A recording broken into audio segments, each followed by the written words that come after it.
வணக்கம் மக்களே, tea cup channel உங்களை அன்புடன் வரவேற்கிறது. கடைக்கு நிறைய பச்சை மிளகாய் வாங்கினோம். அது நிறைய சேல்ஸ் ஆகலை. ஸோ அதனால என்ன பண்ணலான்னு பார்க்கணும். சரி, பச்சை மிளகா ஊறுகாய் பண்ணிடலாம் நம்ம அப்படின்னு சொல்லிட்டு இப்போ பச்சை மிளகாவில் இருக்க தோல்லாம் எடுத்து சீவிட்டுருக்காங்க. அந்த காம்பெலாம் எடுத்துகிட்ருக்காங்க.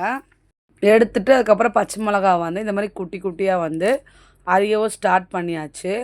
இப்போ நம்ம எப்படி பச்சை மிளகாய் சட்னி பண்ணுறோம், ஊறுகாய் எப்படி பண்ணுறோன்றதை இப்போ நம்ம இந்த வீடியோவில் பார்க்கலாம்.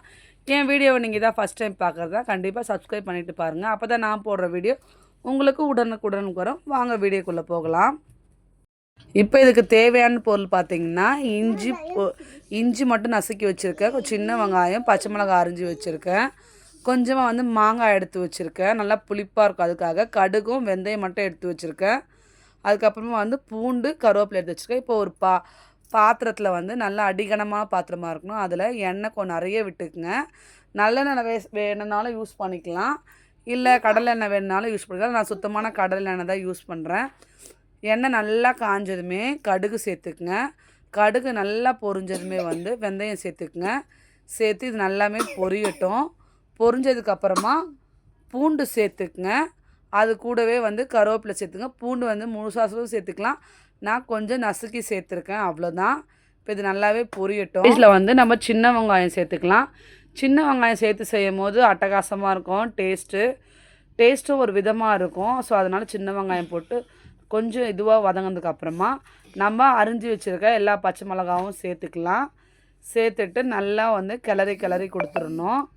இது கூடவே இப்போது இதுக்கு தேவையான உப்பு சேர்த்துட்டு மாங்காய் எவ்வளோ இருக்கோ அந்த அளவுக்கு சேர்த்துட்டு அதையும் நல்லா வதக்கி விட்டுட்டு இது கூடவே நீங்கள் மஞ்சத்தூள் சேர்த்துக்குங்க. சேர்த்துட்டு நல்லா கிளறி கொடுத்துட்ருங்க. இப்போ இந்த ஸ்டேஜில் ஒரு தட்டு போட்டு மூடிடுங்க. மூடிட்டு சிம்மில் வச்சிங்கன்னா நம்ம கொஞ்ச நேரம் கழித்து எடுத்து பார்த்திங்கன்னா இந்த மாதிரி வதங்கியிருக்கும். இந்த ஸ்டேஜில் நான் ஒரு 2 தக்காளி மட்டும் அரிஞ்சு போட்டிருக்கேன். எதுக்காகனா இது கொஞ்சம் அந்த டேஸ்ட்டு கொஞ்சம் நல்லா நம்மளுக்கு ஒரு காரம் இல்லாத அளவுக்கு இதெல்லாம் எடுத்துக்கும், அதுக்காக. ஸோ இப்போ இதுவும் தட்டு போட்டு மூடிட்டு நல்லா வெந்ததுக்கப்புறமா இதை நல்லா ஆற வச்சுட்டு நான் ஒரு மிக்ஸி ஜாருக்கு ட்ரான்ஸ்ஃபர் பண்ணிக்கிறேன். ஏன்னா இது நம்ம அரைச்சி திருப்பி நம்ம தாளிக்க போகிறோம். அதனால் இப்போ நான் ட்ரான்ஸ்ஃபர் பண்ணி அரைச்சி கொண்டு வந்துட்டேன். இப்போ அதே கடாயில் எண்ணெய் ஊற்றிக்குங்க. எண்ணெய் ஊற்றிட்டு நல்லா கடுகு பொரிஞ்சதுக்கப்புறமா ஒரு கொத்து கருவேப்பிலை சேர்த்துக்குங்க. சேர்த்துட்டு இப்போ அந்த பச்சை மிளகாய் பேஸ்ட்டை இதில் கலந்துப்போம். கொஞ்சம் எண்ணெய் நல்லா விட்டுக்குங்க, ஏன்னா எண்ணெய் பிரிஞ்சு வரணும், அதுக்காக போட்டு நல்லா கிளறி கொடுத்துருங்க. இப்போ இந்த எண்ணெயிலே நல்லா ஃப்ரை பண்ணுற மாதிரி பண்ணுங்கள். இந்த மாதிரி சுற்றி விடுங்க. நல்லா சூப்பராக இருக்கும். அது பண்ணும் போதே மணமாக இருக்கும், வாசனையாக இருக்கும். அதுக்கப்புறம் பார்த்திங்கன்னா நான் ஒரு கட்டி அளவுக்கு புளி கரைச்சி வச்சுருக்கேன். கொஞ்சம் திக்காக இருக்கிற புளி இருக்கணும், அப்போ தான் நல்லாயிருக்கும் இது சாப்பிட்றதுக்கு. இப்போ இதில் நான் கட்டியான புளி ஊற்றிட்டேன். இது நல்லா கொதிக்கட்டும் கொஞ்சம் நேரத்துக்கு. இப்போ பாருங்கள், தட்டு போட்டு மூடி எடுத்ததுக்கப்புறமா பாருங்கள், லைட்டாக கொஞ்சம் கொஞ்சமாக எண்ணெய் பிரிஞ்சு வர அளவுக்கு இருக்குது பாருங்கள். இப்போ இந்த ஸ்டேஜில் கொஞ்சமாக துருகுன வெல்லத்தை சேர்த்துக்குங்க. நான் கொஞ்சம் அளவுக்கு தான் சேர்த்துருக்கேன், ஏன்னா எங்களுக்கு காரஞ்சாரமாக சாப்பிட்டா தான் பிடிக்கும், அதனால். ஸோ இந்த மாதிரி கலந்துட்டு நல்லா கிளறி கொடுத்துட்டு சிம்மில் ஒரு 20 மினிட்ஸ் வச்சிங்கன்னா அதுக்கப்புறம் பார்த்திங்கன்னா சூப்பரான மிளகாய் ஊறுகாய் ரெடி ஆகிடும். ரொம்ப அட்டகாசமாக இருக்கும்.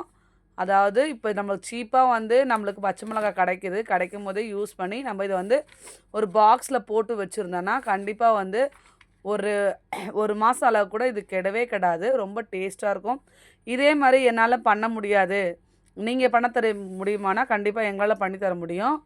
கண்டிப்பாக இது உங்களுக்கு வேணும்னா, இந்த ஊறுகாய் வேணும்னா கண்டிப்பாக நீங்கள் ஸ்க்ரீனில் நம்பருக்கு கால் பண்ணிங்கன்னா ஊறுகாய் உங்களை வீடு தேடி வரும். கண்டிப்பாக வீடியோவை லைக் பண்ணுங்கள், ஷேர் பண்ணுங்கள். நெக்ஸ்ட் வீடியோவில் பார்க்க. தேங்க்யூ, பாய்.